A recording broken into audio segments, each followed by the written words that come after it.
Can everybody hear me okay?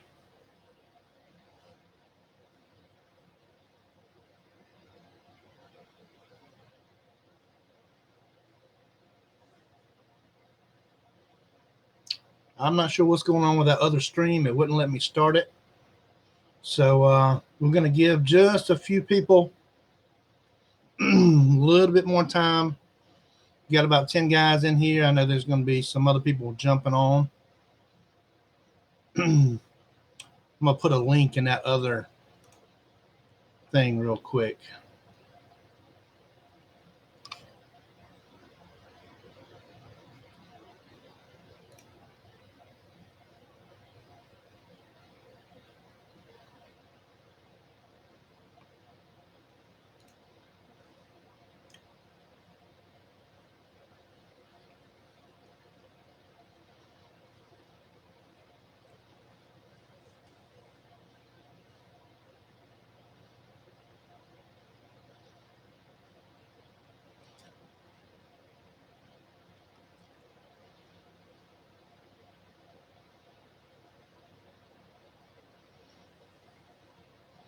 All right, we're starting to get a few more people on here.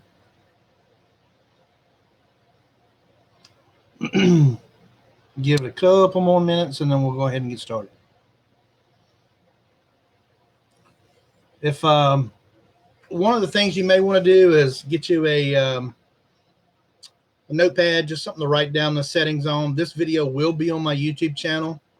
I'll post it as soon as we finish up, and go from there.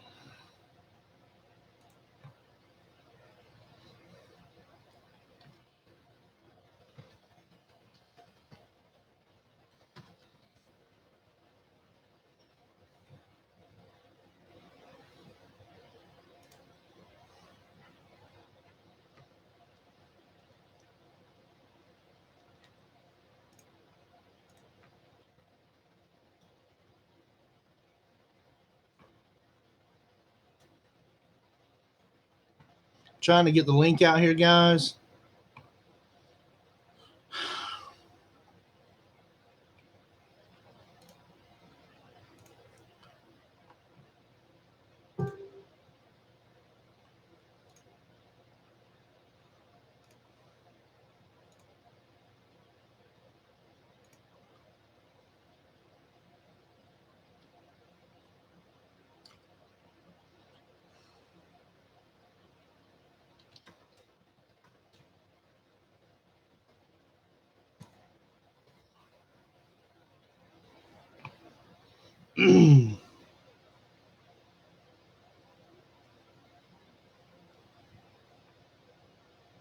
Y'all bear with me just a sec.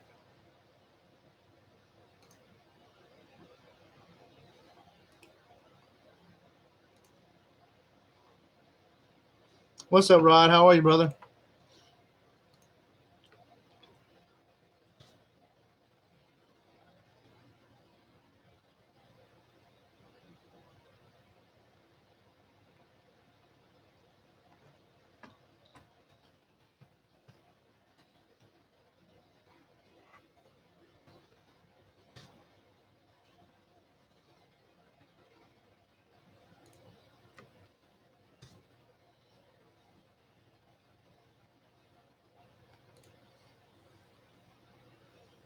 All right, guys, here's the new video.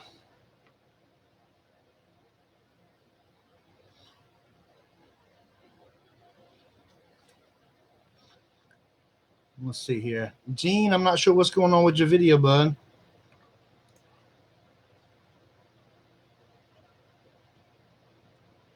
We had a little slip up with YouTube Live. The initial link that we set up wouldn't let me actually initiate the live feed, so I had to create another link and just start basically from scratch. So David is actually posting the link on the Lowrance University page right now. So we're probably going to be getting some guys jumping in here real quick. We got 21 people on, 22. So we'll give it just a couple minutes. My apologies. Sorry for the delay. But we'll probably stay after and answer some more questions and go from there.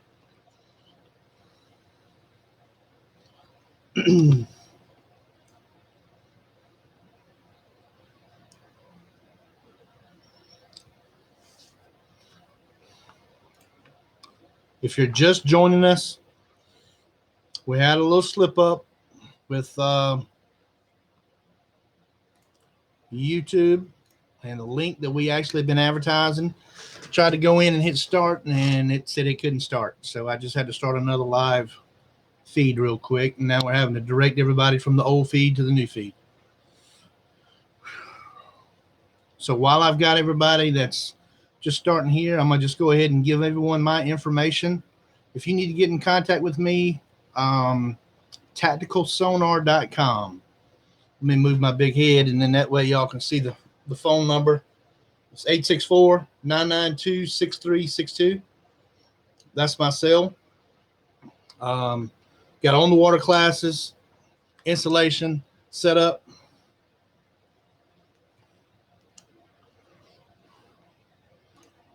All right, David, let me see what I can do here. See if I can get those people off the other link here.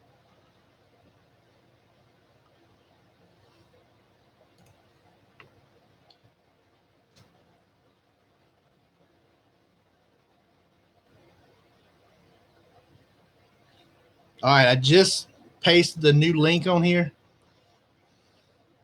We should be jumping on real quick.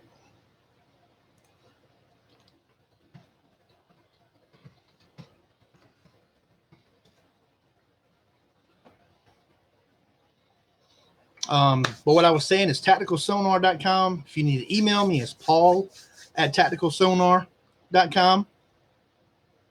We do installation, setup, troubleshooting, service. We don't do any breakdowns or repairs unless it's like transducers is broken, something like that. On the water classes run to basically set your unit up. It's $25. $35 an hour for on the water classes 101. We go to Lake Russell, Lake Hartwell, Lake Secession, Lake Greenwood, Clarks Hill. We do go to Lake Murray, but Lake Murray is a $40 trip charge because it's an hour and a half for me. And we do go to Lake Hartwell. So looks like we got about 30 people on now. I think everybody's starting to jump over from the other link. So I'm going to go ahead and try to get started real quick. If you need to write something down, or if you need me to repeat something, just type in the link over there and then we'll go from there. My apologies in advance. I've got my phone on vibrate, I think, but at the same time, this computer is actually hooked up to Facebook and everything else. So you're probably going to hear some dinging because this is about prime time where everybody starts sending questions and everything else. So my apologies ahead of time. So what we're going to cover today is we're going to cover the Hook 2, Elite TI, HDS Gen 3s, and the HDS Carbons. These settings that I'm going to give you, I'm going to explain why I'm giving to you, and then we're going to go from there. All of them is basically a universal setting, which allows you to tweak to get the best, returns on your sonar and your side imaging and your down imaging. After all the testing that I've done and all the different situations that I've been in, these settings tend to work best overall. Now, that's not to say that, let me get this camera down a little bit here. That's not to say that they can't be tweaked a little further. They can be. So one of the things that I'm going to do is I'm just going to basically walk you through. I don't know if some people are actually at their units, but I'm going to walk you through as if you were at your unit. So basically, the first thing that we're going to do, and this will actually go for carbons, Gen 3s, Elite TIs. The first thing that we're going to do when I go to set up a unit, I hit Pages, Settings, System, Advanced. We'll go to User Interface, and we auto hide the menu, which is the second option down. What that does is that auto hides that menu. So if you've got a 7-inch screen, it's going to auto hide that menu after 15 seconds. So it's going to give you another inch of screen. After I actually click the auto hide option, I back out one setting and go to Sonar. So in other words, you're going to go to Pages, Settings, Sonar, and then you're going to go to Installation. Now, once you go to Installation, this will work for Elite TIs, Gen 3s, carbons. Hook 2, honestly, you can take it out of the box and run it just like it is. You don't have to tweak anything. It's auto adjusting, and it's the best and easiest fish finder on the market for beginners and people just getting used to it. So excuse me, hook 2s are fairly simple. One of the things that we're actually going to be doing on the hooks, we want to set our fishing mode. If most people fish freshwater for bass, crappie, brim, catfish, stripers, the striper guys, then we can vary a little bit. So what we're going to do is we're going to set our fishing mode to shallow water. What that is that's 65 foot or less. So you're going to get a better return on your sonar and pretty much all the way around. In other words, you're not going to have to. A lot of people basically they call me up and says, "Hey, I was putting the boat in the water, and once I got it on the water, now my depth finder is reading 2.5." Well, what most people do is they go ahead. Rod, you having issues, man? So lagging?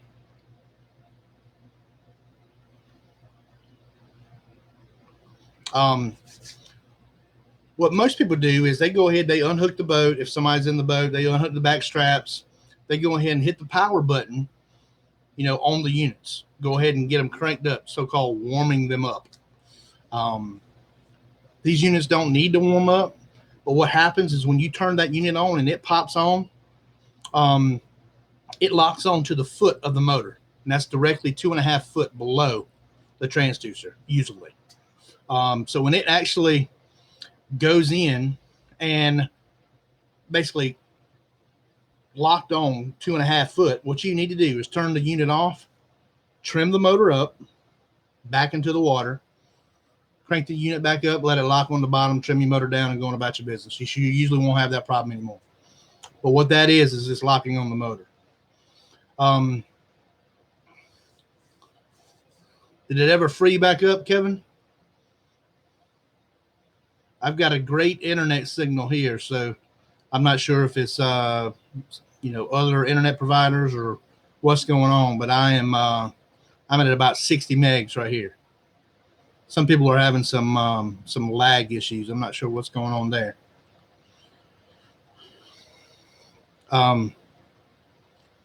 Okay, on to the next step. So after we basically set the fishing mode to shallow water, that's 65 foot or less. Now, you striper guys, if you're going to be fishing from that 80 to 125 like you normally are, thanks, Rod.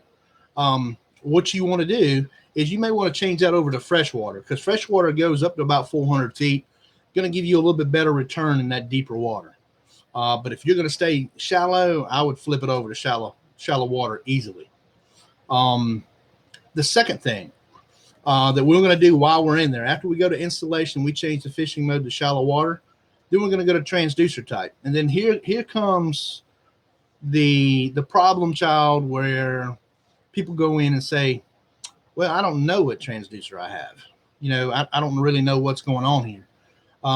So we basically got, you know, 3 or 4 major transducers that actually going to go. So either you're going to have total scan, which is sonar, down imaging and side imaging all in one. You're going to have an HST WSBL, which is a skimmer transducer that has been in our system forever and a day. It's a standard little skimmer transducer, about 3.5 inches long, 1.5 inches wide, something like that. The other one that most boat companies mount in the hull is a PDRT WBL. What that is that means that it's a sonar that's mounted through a through hole in the bottom back of your boat, and it has a remote temp sensor that runs out the backside of your boat and is right beside your jack plate. So you actually get an accurate temp reading. At the same time, you don't lose depth while you're on plane if your transducer is not set up properly. So just a small recap. So for sonar, total scan. Here's a little trick with total scan. Total scan is only available to be chosen on channel 2 on HDS Carbon and HDS Gen 3. So if your software is up to date. Now, on the Elite TIs, as soon as you plug it in, it's going to recognize it. Anything else, total scan is not compatible. With the HST WSBL, that's your standard skimmer. That's what you would actually choose, was HST WSBL.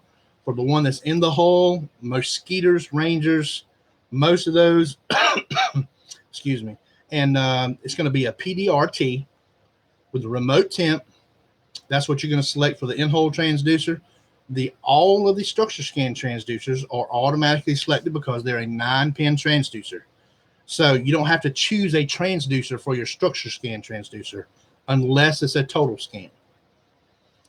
I know I'm going through this fast, guys, and that's the reason we're recording this and we're going to be publishing it, so you can watch it at your own space, and time there. That way you can just sort of pause and walk yourself through it.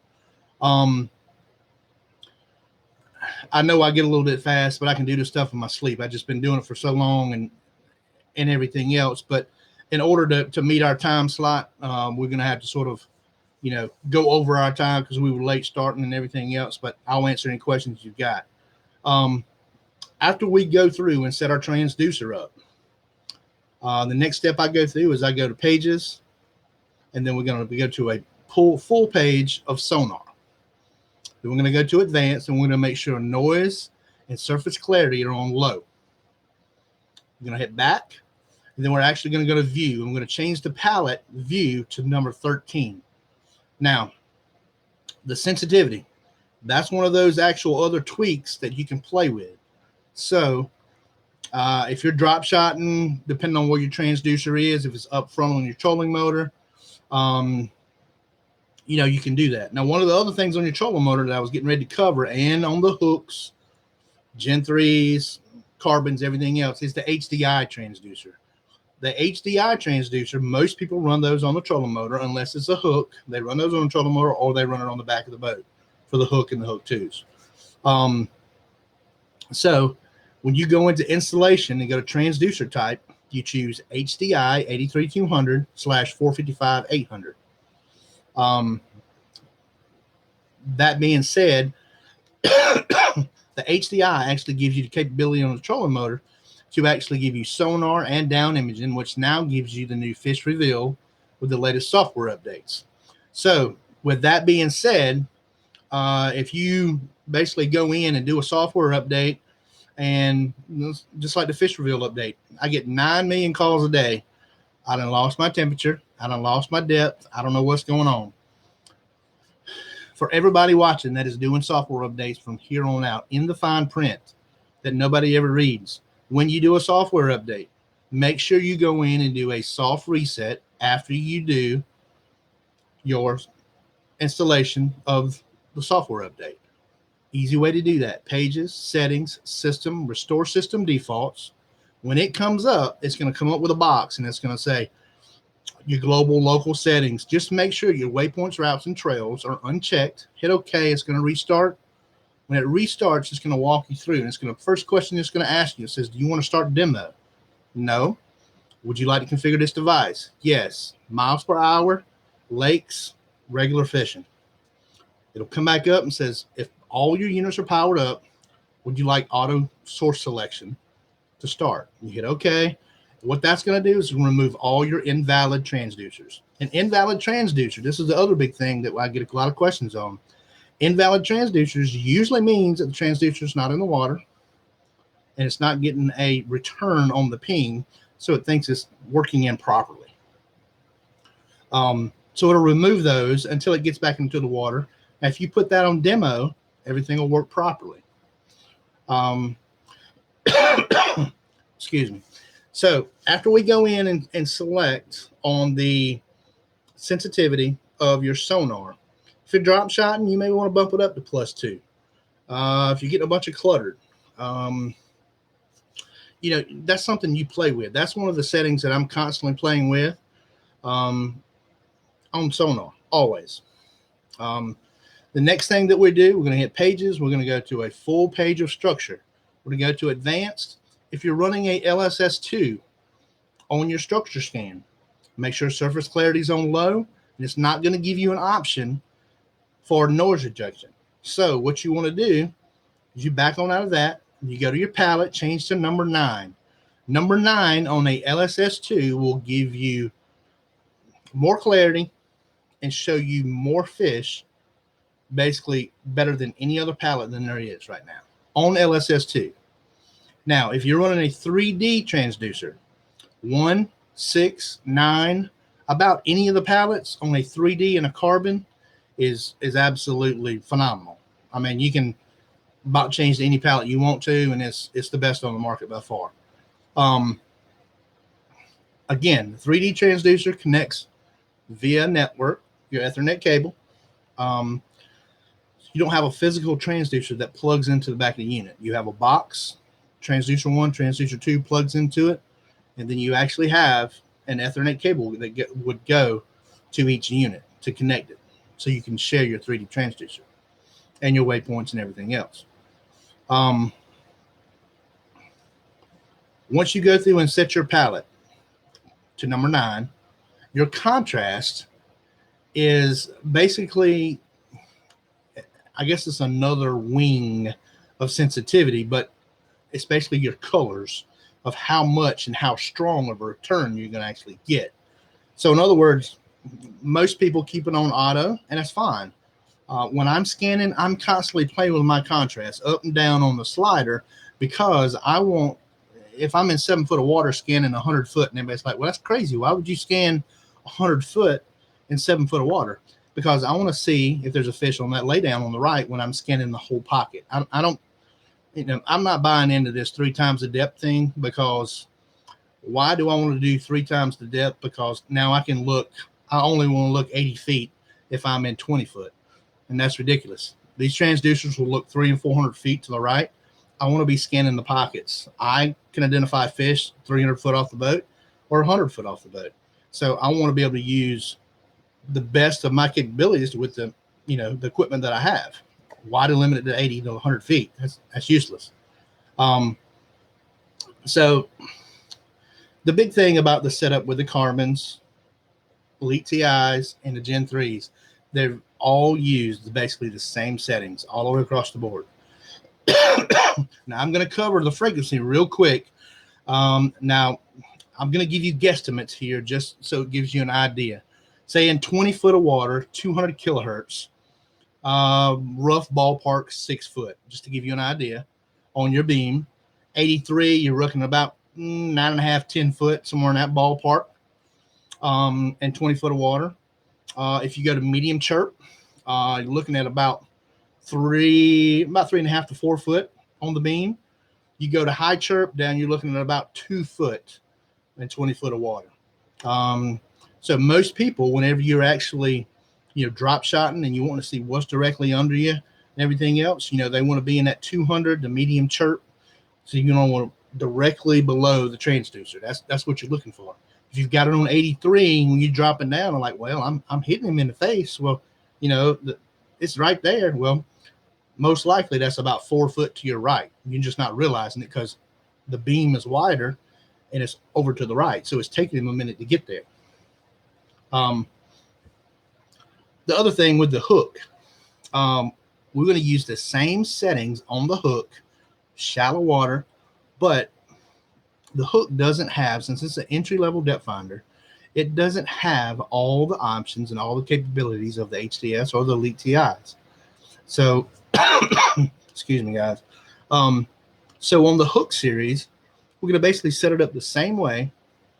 We may bump the sensitivity up a little bit on the hook series, but we're going to use the background, the white background palette. It's not named 13 on hook series. We don't have all the options there. But the easy thing with the hook series is it's pretty much a little punch and go. And as long as you don't get in there and change a bunch of crazy stuff, you can pretty much take it right out of the package and it'll work fine. The big setup thing pretty much with the structure is really putting time in on the water and paying attention to what you're looking like. Next question most people ask, 455 or 800. So on basically 3D, 455 is our only option. So that tells basically what that does is that gives you all the clarity as far out. If you basically turned it on 800, which was available in the LSS2 and the total scan, it's going to basically mean you're wanting to basically focus that. That's the reason Mega, and Humminbird and any other thing, whatever Garmin just came out with, some kind of trash, they think the higher the megahertz, well, yeah, higher the megahertz gets you more detail. But what that does is that cuts that range that everybody wants, down to tiny area. Basically I tested the Solix 15 with Mega against the Carbon with the new update. Past 60 foot on the Humminbird, blah. Can't see nothing. It's dark. You can't see anything. All the detail went to trash. So I basically done the same exact test on the Carbon 16s. Carbon 16, 3D transducer, 120 foot. I'm still good to go. No problems. Same clarity as I had, 40 feet up to 120. Other than those basic settings, just starting out, that's what I go in and set all of my customers up with. I have no complaints, no issues. The biggest thing is getting out on the water and understanding what you're actually looking at. What I tell everybody is the easy way to learn side scan and down scan real easily is make a 3-panel selection. So when you go to pages and you see the little plus symbol over here on the right hand side to do a favorite window, hit plus. We're going to draw and pull a sonar to the middle. We're going to pull a structure to the middle and another structure to the middle. And then we're going to go up in the top right hand corner where you see the layout button. It's all the blue lines. When you select that, I want 2 panels up top and 1 across the bottom. The 1 across the bottom, we want to make sure that's on side scan, to top right on down, top left on sonar. Once you hit save, that's going to save that window layout. So, you're welcome, Asa. So once we do that, now we need to add our overlays to that window. So we press the power button once, go to edit overlay, menu, add. Then once we go into add, then you go into your selections. You want to go to sonar, then you want to go to depth, water temperature. Then you want to add your time. Anything else you want to overlay it, move it, whatever's on the blue box, you grab it with your finger, move it to the windows, then hit save. Excuse me. So once we hit save, we get to scanning. So on that bottom window, we want to make sure that that is looking 80 to 100 feet if you're in 15 plus foot of water. On that right window up top, I want that to be the down scan, and I want your left to be your sonar. So whatever we're doing, we want to use the down scan as a confirmation of what we're seeing on sonar. So if you ever looked at my videos online, there's a down scan overlay video. This was before fish reveal came out, and it just confirms of what we're actually looking at, because a lot of times when we run up on stumps, trees, whatever else we're looking at, cars, boats, everything that we're looking at, we can't make it out on sonar. Most of us can make out the trees, the brush piles, and everything else because we see 9 million of them. One of the things around here that we look for is cane piles. If we don't have time to put them out, we'll go scan every point in the world, and then we'll, find all the cane piles, the bamboo piles, mark them up, and then we know what to do.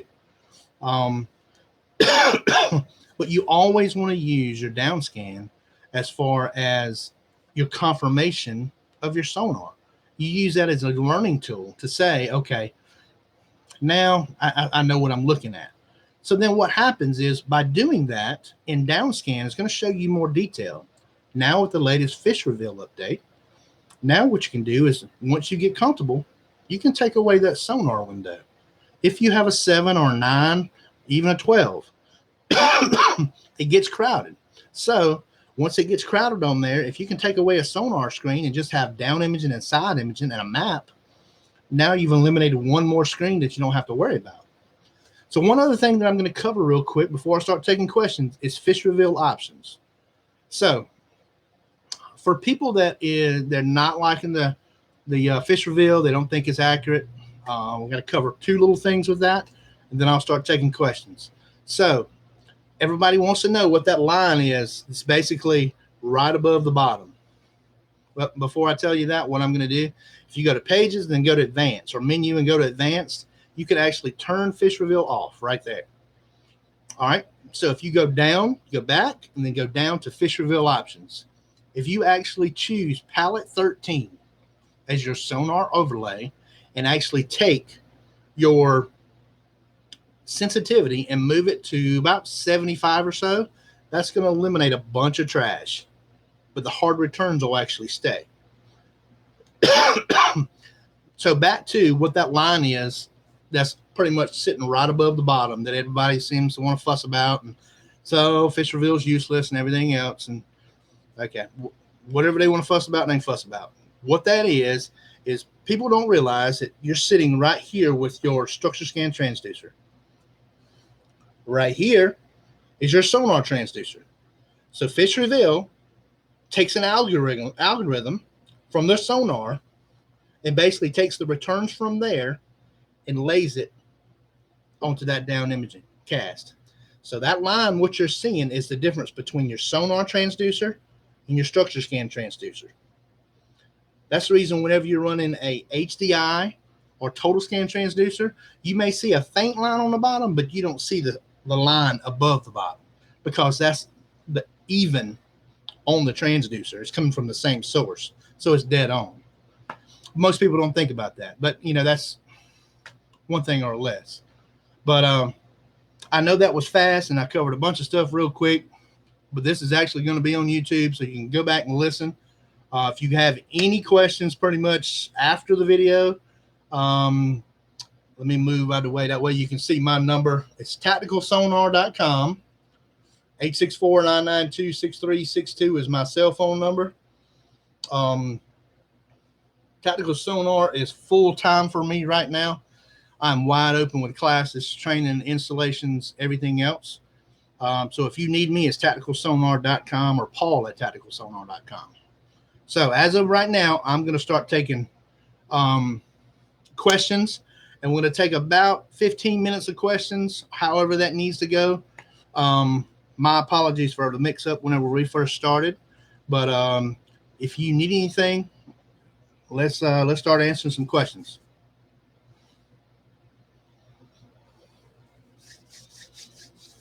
Thanks for watching, Gene.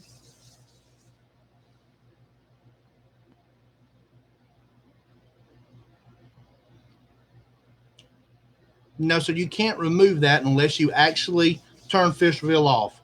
What that is the height separation. I know you said you got frozen. It's the height difference between the sonar and the structure scan transducer. That's the difference. If they were dead even, you wouldn't have a line.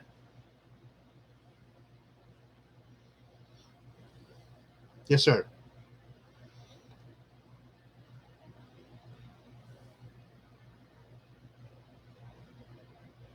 Yes, sir.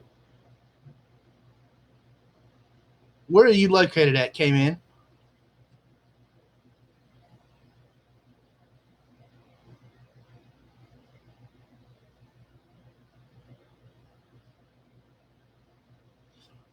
I can do a remote setup for you. It's $25. All I would need to know is actually all the equipment that you have, and I can actually walk you through a complete setup. If you send me pictures of basically transducer placement, I can actually do a remote setup for you. It's $25. Be done through PayPal.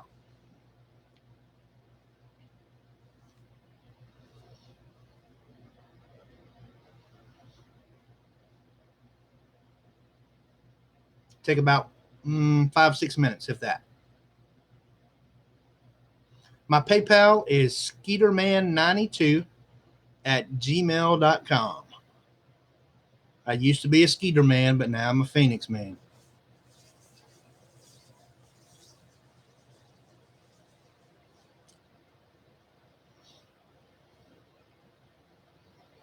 All right. Who else has got something? Somebody got to give me something hard here. I know somebody's got somebody screwed up somewhere.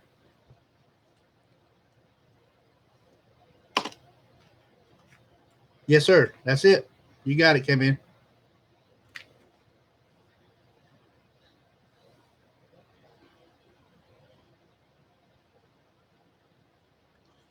Okay, so Ray, 455 is going to give you more range. 800 is more, say if you're scanning, say 60, 80, 100 foot out, and you run across an object you're not too sure on. You say, okay, Tommy, just hang in there. It's actually going to be on YouTube here in just a minute. So you can actually go back and watch everything. 455. So if you're scanning at 40, 60, 80, 100 foot out, 120, 130, whatever you want to do, and say you actually run across an object. Say you run across a boat, or what you, hell, I don't know what it was. Man, what is that? That's an object. Okay. So here's another little tip while I'm thinking about it. This is what I try to teach in my classes and make sure. Does everybody make sure whenever they're waypointing that you're actually touching the screen, then hitting the flag button and then naming it? That's what you want to do, because I'm going to actually do another seminar on point one placement and how the point one works, which is a big problem child. Not so much a problem child, but it confuses a lot of people of how GPS actually works. But when you're marking a waypoint, don't just double tap that flag button, because when you double tap that flag button, you're marking where that unit is, not where the object is. So when you touch that unit on the screen, Jason Armstrong, I'll answer that in just a sec. Actually, it's generic 83200. Say if you touch that boat or whatever you think it is that you scanned on your side scan. You touch it, hit your flag button, go up there where the number is, type in boat ? All right, then you hit save. All right, so then what we're going to do is we're going to turn around, navigate back to your waypoint, and then we're going to flip to 800. So what 800 is going to do is that's going to give you more detail in a shorter range. So now that you've actually marked something and we want to get more detail on that object, that's what you would want to do. But you don't want to use 800 all the way around for scanning outside of the boat, because it has a very, very limited range to give great detail. There's great detail pretty much once you see something and you want to find out more information about it, but not as far as an overall scanner. 455 is the way to go. If anybody needs screenshots, I have thousands and thousands of screenshots of anything from cars to people that I found. Anything pretty much basically you can think of, from boats, trucks, cars, bodies. It doesn't matter. I've got it. So I work with DNR a lot here, do a lot of recoveries and everything else. So you're welcome, Kevin. Joey, let's see. Joey's question. I have two Elite 9 hooked up to the NEMA 2000. What is the purpose to share waypoints, and do you have to have two map cards? Joey, the purpose of the NEMA 2000 network is basically for you to share waypoints. But with the Elite TI system, both units have to be on. Neither one of those are master unit like the HDS systems are. So in other words, say if you had HDS systems, what you could do is you could go in there and mark a bunch of waypoints on your one graph. As soon as you turn your other graphs on, it's going to push it to them. On Elite TIs, both units have to be on and be in receive to be able to, get the waypoints. If you have one off, it's not going to get it. You got to have both of them on there. With the Elite TIs, since they cut the prices, cheaper unit, yes, you have to have two map cards. There's no way of sharing maps because map sharing is across the Ethernet cable.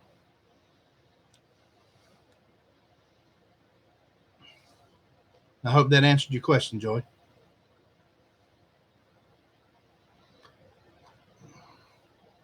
Paul McCall asked, how much lower should the 3D transducer be than the sounder?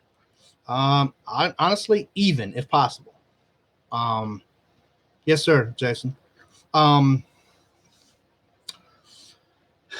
The way I've got my boat set up is, and my boat's set up a little bit different because I do a lot of different stuff in my boat. I run an in-hole PDRT with a remote temp.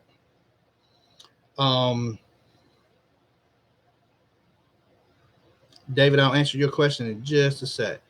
For the PDRT, for the in-hole on my right 16, I've got that connected to that. On my left 16, I've got an outer hole HST WSBO, which is a skimmer. Now, the skimmer and the 3D is identical heights. Now, the left skimmer doesn't pick up while I'm on plane, only the one while I'm running because it's lower. So that's basically, if you can keep them even, you'll eliminate a lot of problems. I'm a little picky about how I run stuff just because I like running a transducer per unit. I don't like sharing them across the network transducers. Go from there. That's just how I am. I'm just real picky about how everything's set up. Okay, David. HDS 9 connected to an XI5. Can I turn off the trolling bar on the left side? Here's the deal. Paul, I'll get to you in just a sec. Here's the deal with that trolling bar. Once you hook up that NEMA 2000 and that gateway kit, it knows that it's there. So you can't turn it off. Now, if you unplug it, the NEMA gateway kit for the XI5, you can go in and disable that under advanced. Pages, settings, system, advanced, go to features, and turn off the two options for autopilot. And that bar will disappear. But once that trolling motor is connected and it sees it, it will not let you take it off, no matter what you do. I've tried a couple different times, couple different ways trying to trick it, and it's too smart.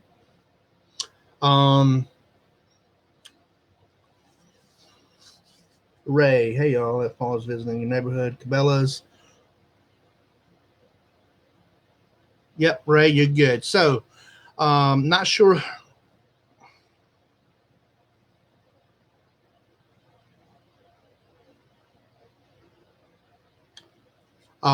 Ray had said basically Cabela's is one of my, well, I've actually have two stores that are mine, Cabela's and Bass Pro. I have Cabela's in Greenville, South Carolina, Cabela's in Fort Mill, South Carolina. And basically what they do is Cabela's calls and says, hey, we're needing somebody to come in. We've got a bunch of interests going on. Can we come in and do a seminar? So Cabela's will call me and say, hey, they'll call Lowrance, my pro staff manager, talk to Steven and say, hey, we need these here, or either Steven says, hey, it's time to go and do this. So what I do is whenever I make these announcements that I'm going to be at Cabela's, I'll bring my boat, my truck set up out front, and also I'll do a seminar inside, but I make sure to tell everybody to bring their units in and let me update them or let me tweak them. That way there's no cost to you on site when I'm at Cabela's. They're paying for that, so you don't have to worry about that. So that is a freebie for you guys instead of paying $25 a pop. So when I announce on my Facebook that I'm at Cabela's or Bass Pro, those are freebies for you guys. I can update your units, tweak them, go from there. Good point, Ray. Thanks for that. Paul, what is the minimum distance between the two units? Okay, which two? Are you talking about the two transducers or the two units?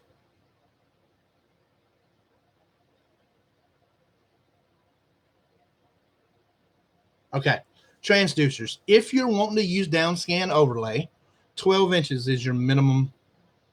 12 inches basically for fish reveal and downscan overlay. 12 inches is the optimal width. Anything less than 12 inches is great, but you don't really want to go more than 12 inches because it's going to create more of an offset. So 12 inches or less is perfect. Maesa, I have a Gen 3 HDS7. Is it worth getting the external GPS antenna? Maesa, what kind of fishing do you do? Do you fish brush piles? Are you offshore? Or do you just bank fishing? Or are you beating the bank? What type of fishing are you doing?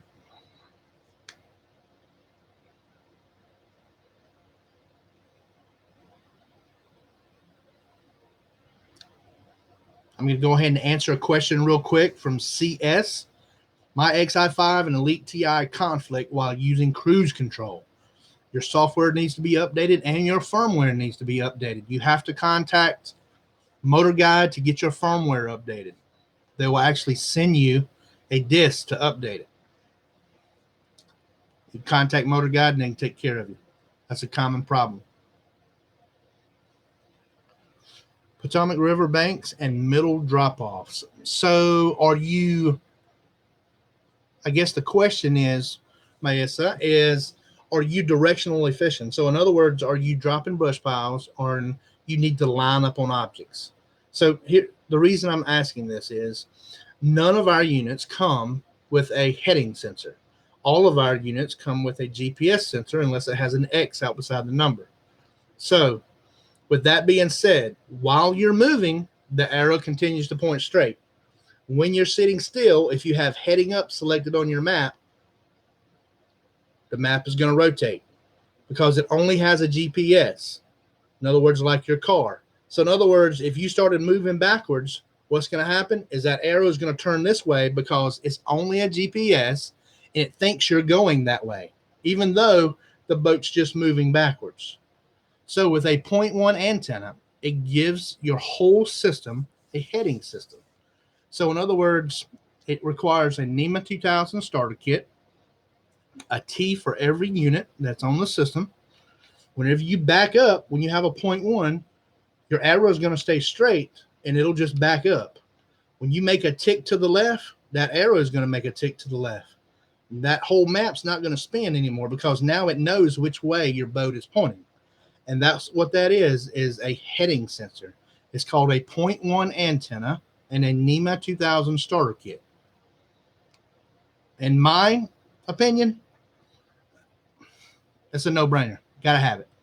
The way I fish, I'm a 2 foot or less guy most of the year, shallow water fisherman. But when I do get deeper, brush piles, everything else. I want to be able to pull up what I've marked and pull up to my stop waypoint and make one cast and hit it. I don't like making 10 damn casts for one brush pile and only hitting it once. That's a pet peeve of mine, because the way we fish on the Coastal Series, the Open Series, Tour, whatever else we're fishing, our whole ordeal is time management. If I can get 50 more casts in a day, it'll save me on a brush pile. You just never know. I may need 49 of them. That last cast is a 5-pounder. So that's how I look at it. All right, let me catch up on the questions.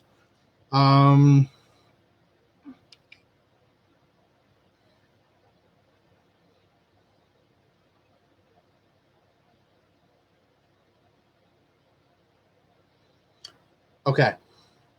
CS, they told me to take it to the dealer and they would do it via a dongle. Okay, so here's the deal. If Motor Guide sent them a dongle, that's a good deal. Take it to them. Let them update it. That's the whole deal. Right now, I'm dealing with guys that actually have got trolling motors that's about a year to a year and a half old. And what they're doing is, they can't. They just have the GPS is losing lock. They can't control it. All that is a firmware update. Take it, get that. That should fix all your issues. Okay, man. I say, yeah, I think that would be the way to go. Would be that that 0.1. That should get you fixed up.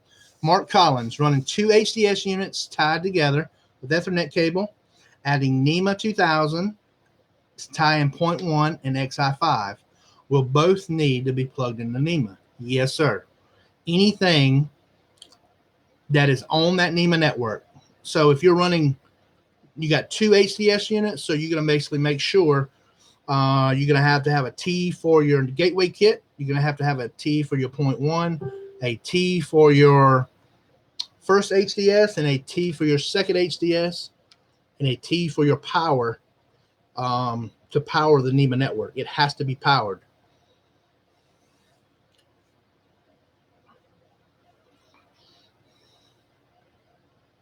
The NEMA 2000 starter kit it basically creates a NEMA backbone. It creates the whole network.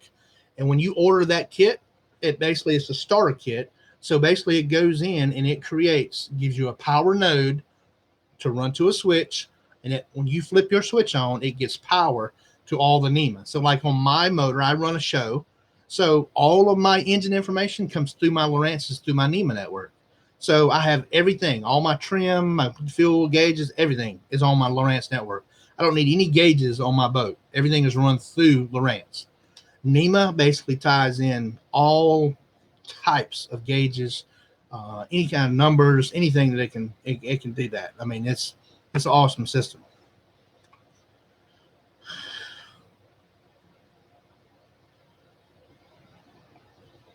CS, they want you to take it to them first. It's the wrong time of year to be without my unit. They shouldn't take. I mean, it takes about 6 minutes to update that if they know what they're doing. I'm not sure who you're close to, but I updated one 4 or 5 weeks ago. Took me 7 minutes total. I have the 9 tie with the gateway to my motor guide on front. Can I add an external GPS antenna to the NEMA kit? Yes, sir. Definitely. Definitely. All you need to do is add another T and the 0.1 antenna to it.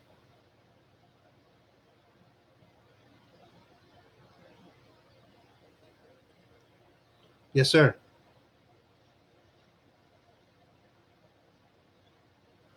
So what your dealer is doing, CS, is that so instead of them working on it, they're sending it to motor guide. Is what you're saying?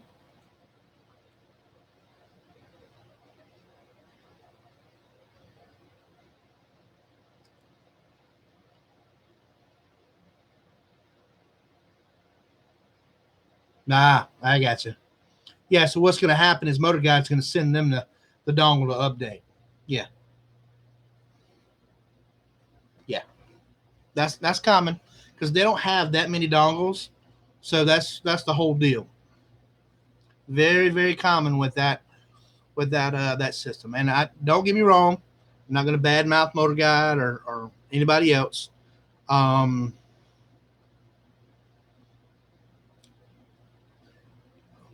Motor Guide is about 4 steps behind Minn Kota at this point. That's just one of those things that I run an Ultrex, and even though it's not linked to my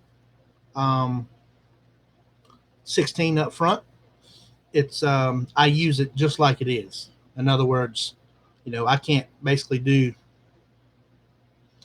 and follow contour lines, but one of the most selling points that Humminbird has is basically that they would you can follow contour lines, but one thing that most people fail to remember, if it's a Army Corps Engineers lake or any other type lake, if it's a power generated lake, how often are those contours, how much is the lake level dropped? It's going to drop the winter pool, summer pool, it's going to drop 4. So what's going to happen is you can't adjust basically for those lines. But all right, we're going to take a couple more. Let's see here. Don Cole, I'm losing the depth. I'm losing the bottom sonar reading when I'm up on plane.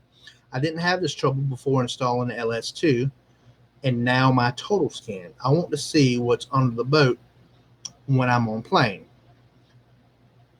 Okay, so are you saying, Don, are you running a total scan and a LSS2? And if you are, why?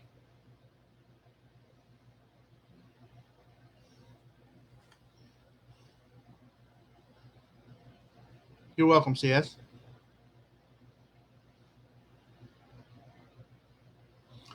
CS, I would you'll be pleasantly surprised. I think within the next year you won't have to choose. That's all I'm going to say. Okay, Don, so you're just running total scan.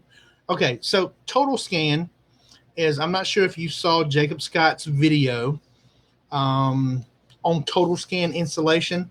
Total scan installation is a little bit finicky.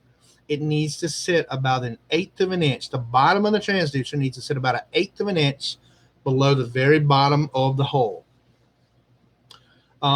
Just like a skimmer transducer. So what tells me if you're losing bottom sonar, either it's too low or either it's well above the bottom of the boat. If you actually send me a picture of it, Paul at tacticalsonar.com, I can tell you right away which way you need to go and what needs to happen. Other thing you want to make sure of when you're on plane, if you actually, the easy thing to do, and it'll make it real easy, if you go to YouTube and go to Lowrance, it's his YouTube channel, and up there in the top right, all you need to do is go to search and put total scan. Jacob Scott done a hell of a video of what it actually looks like underwater, what a bad install looks like underwater, and what a good install looks like underwater. And it shows you to the T how to actually do it. Jacob has some outstanding videos. He is the product expert at Lowrance. And when we get stumped or we see if you're shooting a rooster tail, you're way too low. When we have issues, we can have something we haven't seen or we have some kind of craziness come up. We call Jacob, and Jacob can usually, help us instantly. He's an outstanding guy. And okay, David was just telling us that on Lowrance University, the group page, all the total scan transducer videos are up there, so you can actually go there and get them taken care of. You can watch those on Lowrance University. We're probably going to be doing this once every couple of weeks to begin with, and then go from there. We're going to try to choose a different topic. Hope everything was easy to understand. I'm going to post this thing here shortly so you can rewatch it, do whatever you need to do. Again, it's tacticalsonar.com. Thanks, everybody, for watching. If on anything else, just reach out to me, and I'll be happy to help. Thanks a lot, guys, and I hope you all have a good night.